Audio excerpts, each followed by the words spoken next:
Bonjour à tous, c'est DK. Aujourd'hui, on rentre dans le dur. On est toujours sur notre projet concernant le Fossoyeur, toujours sur The Gimp. Alors, on va être vraiment dans la pratique après la partie récapitulatif, interface et outils de sélection. De façon à ce que ce soit plus confortable et que vous repériez mieux les choses, il y aura mon petit avatar qui va popper à droite à gauche pour vous indiquer vraiment de quel outil, de quel paramètre je parle. Donc faites attention, regardez bien l'écran, il apparaîtra pour vous indiquer vraiment à quel endroit je clique. Donc je pense que cela pourra vous aider. Quoi qu'il en soit, eh bien, j'espère que et je vous souhaite un bon visionnage.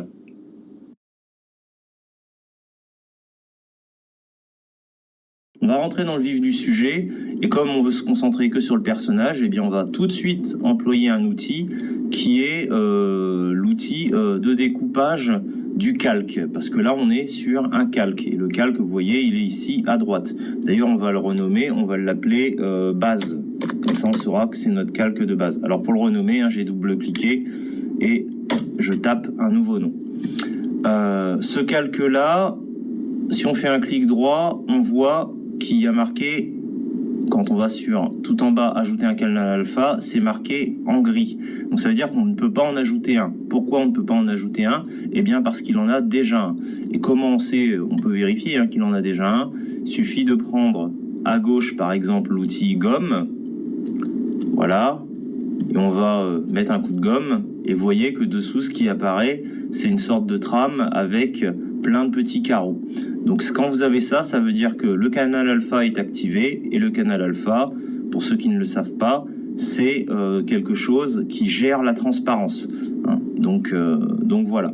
Donc ça veut dire que si y a quelque chose comme ça qui apparaît, ça veut dire que c'est transparent. Hop. J'annule la gomme. Donc pour annuler, il y a édition, annuler. Vous avez aussi la possibilité, comme sur beaucoup de logiciels, de faire un CTRL-Z. Donc voilà. Donc nous, on va essayer de restreindre notre calque à la surface, à la zone sur laquelle on veut travailler. Donc à gauche, j'ai pris un outil qui est un outil de sélection rectangulaire, tout simplement. Et à droite, vous voyez que on a les paramètres de l'outil. Donc ça indique sélection rectangulaire. Donc je suis sur la fenêtre qui s'appelle option de l'outil. Sélection rectangulaire, donc c'est bien l'outil que j'ai pris. Et il y a des modes. Donc je me mets sur le premier. En fait, le premier, c'est pour faire une nouvelle sélection. Soit parce qu'on n'en a pas encore fait du tout, soit parce qu'on en a déjà une, mais on veut en faire une nouvelle et annuler la précédente. Donc voilà. Donc je choisis le premier mode et je fais ma sélection. Hop, voilà. Alors je me laisse, vous voyez, je peux redéplacer. Là, ma sélection, elle n'est pas validée. Je peux me servir des guides pour déplacer ma sélection, pour bien positionner ce dont j'ai besoin. Donc là, ça me paraît pas mal. Je laisse un peu de marge au-dessus et au-dessous. Pareil sur les côtés. Je viens cliquer dans ma sélection. Ma sélection, on a un cadre qui clignote autour. Elle est validée. Alors, vous aurez peut-être remarqué qu'il y a aussi un cadre en pointillé un peu jaune sur les bords. Ça indique la délimitation du calque. Voilà. Donc pour l'instant, le calque occupe tout cet espace. Mais justement, nous, on va le réduire. Donc on va aller tout en haut dans la barre. On a une option qui s'appelle calque. Et on va dire qu'on veut réduire le calque à notre sélection. Donc on va aller dans rogner selon la sélection. Et là, vous voyez que notre calque, il ne fait plus que ça. Les pointillés jaunes ont disparu. Et d'ailleurs, si vous allez tout en haut dans sélection et que vous cliquez sur aucune, donc là, on n'a plus rien de sélectionné, eh bien, la seule chose qui apparaît, c'est les limites du calque. Et vous voyez que les limites, elles sont bien, les pointillés jaunes sont bien autour de notre image. Alors vous allez vous dire, bah oui, mais il nous reste toujours cette grande zone là, qui est du canal alpha, qui est de la transparence et qui nous sert à rien. Et vous aurez raison. Alors, si vous aviez une autre image, ça pourrait vous servir. Vous pourriez par exemple, là j'ai fait un clic droit sur mon calque, je le duplique. Vous pourriez très bien, là je clique sur l'outil de déplacement à gauche, voilà, vous voyez, mettre une deuxième image à côté dans cette zone. Donc là je vais annuler, donc je vais faire CTRL Z, voilà, donc j'ai annulé le déplacement, et là je vais annuler le fait d'avoir dupliqué le calque. Nous, on s'en fiche, on n'a pas besoin de cette grande zone. On va travailler que sur une seule image pour l'instant. Donc, ce qu'on va faire, c'est que on a réduit le calque à notre sélection. Bah là, ce qu'on peut même faire, c'est aller dans Images et rogner l'image. Alors, on n'a pas, là, on a désactivé notre sélection, on peut le rogner selon le contenu. Il va comprendre que le canal alpha, c'est du vide, et du coup, vous voyez, il va s'adapter directement au cadre vert, donc à la dimension du calque. Voilà. Donc là, on a exactement la taille qu'on veut. Donc, moi, j'ai pour principe de pas toujours travailler directement sur ma base, mais de dupliquer. Donc ça s'appelle copie base. Donc vous voyez, j'ai fait clic droit sur mon calque à droite et j'ai fait dupliquer le calque. Comme ça, ma base, je l'ai toujours en référence. Je sais exactement qu'elle est là, et si j'ai fait une erreur, je peux revenir dessus. Alors je vais la rendre invisible en cliquant sur l'œil et je vais travailler sur ma copie. Donc ça permet d'éviter de faire des bêtises et d'avoir toujours son image de référence au cas où. Donc, dans un premier temps, ce que je vous propose, c'est qu'on supprime toute la zone verte. Il y a plusieurs solutions pour le faire. Moi, je vais utiliser l'outil qui est là, qui s'appelle Sélection contiguë. Donc, c'est le troisième de ma liste. Et en fait, ça a l'icône d'une sorte de baguette magique, un bâton avec une étoile au bout.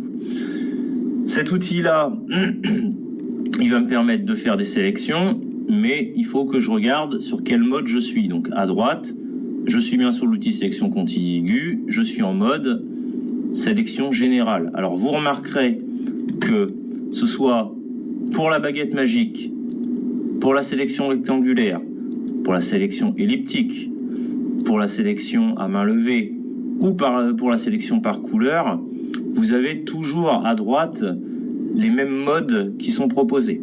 Donc déjà, ils ont ça en commun.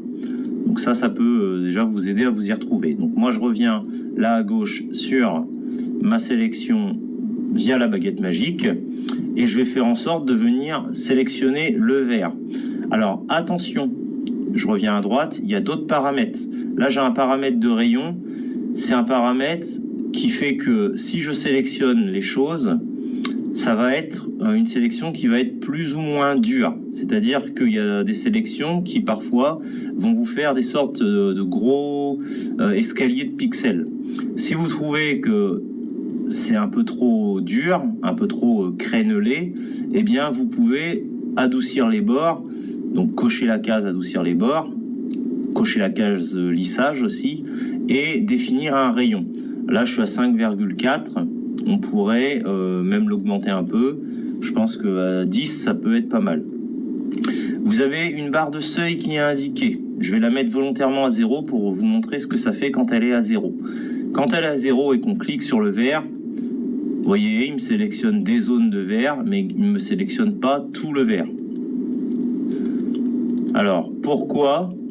Parce que, en fait, votre vert, il n'est pas uniforme. Il est composé de plein de types de verts différents. Et si vous voulez qu'on s'en assure, vous voyez, là dans cette zone, je vais sélectionner le vert. Donc, j'ai utilisé l'outil pipette. Donc, je l'ai pris dans la barre des outils qui est dans la fenêtre de gauche. J'ai cliqué dans la zone, j'ai sélectionné du vert. Et là, vous voyez que ma couleur qui était noire au préalable a été remplacée par du vert. Si je double-clique et que je regarde le vert en question, alors à l'œil nu, je le verrai peut-être pas, mais il a un code HTML, c'est 0F7412. Et on va cliquer ailleurs, sur un autre endroit où il y a du vert, donc 0F7412. Et voyez, on est 0E, donc on n'a plus le F, 73 0F. Donc c'est pas le même vert. Et dès l'instant qu'on a des verts différents, eh bien si, avec notre baguette magique, on fait des sélections, eh bien lui, il va sélectionner tous les verts qui sont identiques, mais dès l'instant où il y a un vert qui n'est pas identique, il ne va pas le sélectionner. Donc il faut lui dire, je tolère que tu me sélectionnes d'autres types de verts qui sont proches.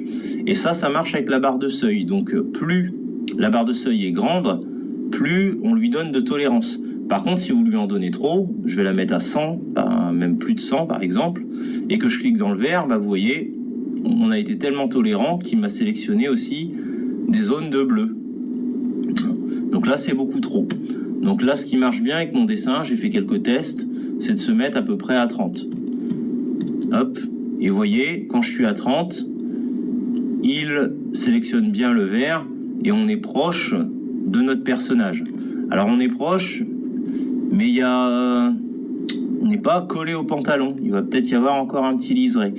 Alors malheureusement, si on augmente, il va peut-être se rapprocher un peu, mais le risque après, c'est qu'il déborde, qu'il déborde un peu trop et qu'il vous rogne des morceaux de votre personnage. Là, vous voyez qu'il va me couper un morceau de la moustache, pareil de l'autre côté. Et puis, si on augmente vraiment trop, eh bien, il va couper vraiment des morceaux très importants, en fait. Donc, faites attention à ça. Alors là, ça va me couper des morceaux de moustache, mais c'est pas dramatique. Je pense que ça peut être pas mal. Alors, il va peut-être y avoir aussi une petite coupure là au niveau des cheveux, mais en soi, ça n'est pas particulièrement dramatique. Je vais vous montrer après comment on peut résoudre, entre guillemets, ces problèmes. Donc là, on pourrait, par exemple, cliquer sur la touche supprimer de notre clavier et on aurait notre zone verte qui serait enlevée. Cependant, il y a deux problèmes. Un, entre guillemets, mineur, c'est cette sorte de liseré vert autour de notre personnage, et puis cette zone-là qui n'a pas été prise en compte. Donc je vais aller dans édition, je vais annuler, effacer, et je vais vous montrer comment on peut faire. Donc là, on a une sélection qui est faite. Je rappelle, baguette magique, on est sur l'outil de sélection générale. Et on a mis notre seuil à peu près 35. Pour qu'on puisse sélectionner la zone qui est ici entre la hanche et le bras, eh bien ce qu'on peut faire, et surtout si on ne veut pas désélectionner ce qu'on a déjà sélectionné au préalable, c'est au niveau du mode, une fois qu'on a sélectionné le vert autour, eh bien revenir dans les paramètres et changer de mode et dire maintenant je veux que tu m'ajoutes une nouvelle sélection à celle qui existe déjà. Donc tu me conserves celle que j'ai, mais tu y ajoutes une nouvelle. Donc je prends ce mode là et je vais venir cliquer ici. Voilà. Et là du coup j'aurai tout le vert que je veux supprimer qui sera pris en compte. Si par exemple je me trompe et je clique par exemple sur je sais pas le bleu du costume. Là par exemple j'ai ajouté du bleu. Ça j'en veux pas. On peut lui dire d'enlever le bleu en allant sur une autre modalité, donc là à droite, et la modalité soustraire. Donc on va soustraire à la sélection actuelle le bleu. Et vous voyez qu'il comprend qu'effectivement, je ne veux pas les parties du costume. Donc là, maintenant que j'ai les zones bien sélectionnées, donc je rappelle une première sélection générale où j'ai sélectionné le vide, le vert derrière le personnage, et j'ai changé de mode et j'ai ajouté une deuxième sélection pour prendre la partie entre le bras et la hanche. Maintenant, je peux cliquer sur supprimer. Et là, pour y voir plus clair, je vais aller dans sélection et je vais lui dire que je ne veux aucune sélection. Comme ça, je vois bien ce qui se passe. J'ai pas ce truc qui clignote autour de mon personnage. Alors, c'est pas trop mal, mais il y a toujours effectivement ce liseré vert. Alors ce liseré vert, il y a plusieurs solutions pour l'enlever. Soit vous utilisez à gauche l'outil de sélection par couleur, donc c'est un icône avec 3 ronds, voilà, et vous cliquez sur la couleur en question, et vous voyez ce qu'il vous récupère. Ça peut être long. Ça peut être assez long de faire comme ça. Vous pouvez éventuellement arriver à supprimer une partie, mais vous arriverez, à mon avis, pas à supprimer tout. Il faut faire attention parce que vous pouvez monter le seuil, comme pour la sélection à la baguette magique, mais au bout d'un moment, il va peut-être venir rogner des choses à l'intérieur de votre personnage. Donc là, avec un seuil de 24, ça reste encore autour du personnage, donc ça va. Je vais essayer de sélectionner d'autres zones où il y a du vert. Là, par exemple, il y en a sous les sandales. Donc là, ça a l'air d'aller. Bon, pour l'instant, ça va. Il arrive à m'en supprimer une bonne partie.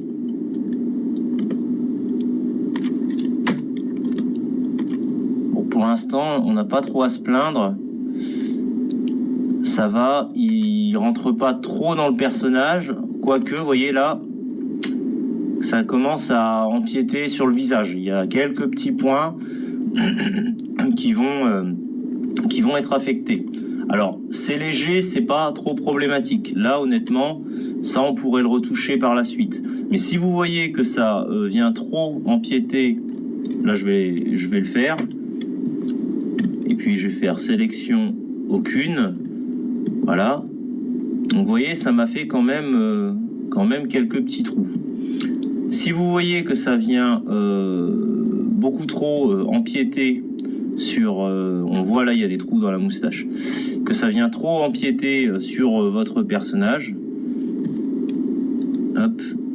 Donc je vais annuler ce dernier effacement. Bah, à mon avis, il y avait même des effacements préalables, oui, où il y avait eu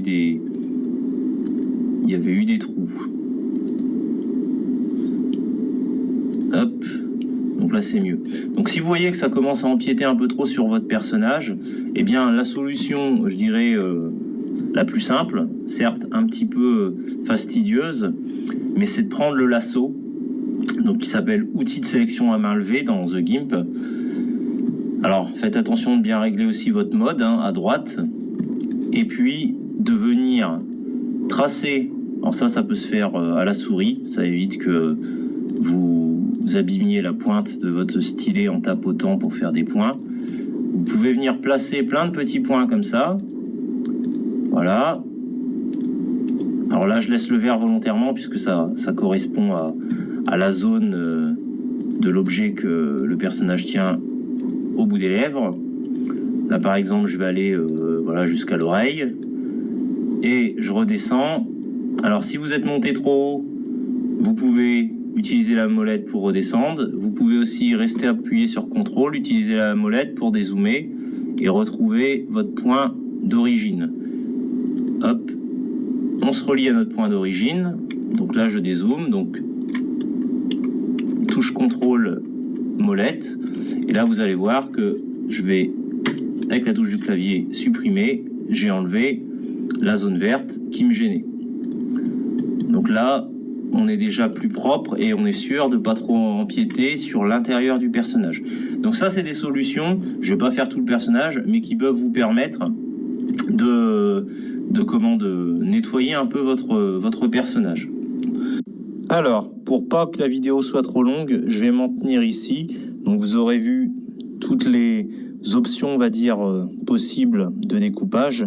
On verra la prochaine fois tout ce qui touche à des choses pour remodifier un petit peu le dessin, le rendre plus propre, modification des couleurs aussi, et puis éventuellement des choses qui sont liées au fait de rajouter une sorte de contour pour renforcer un petit peu les traits de notre personnage.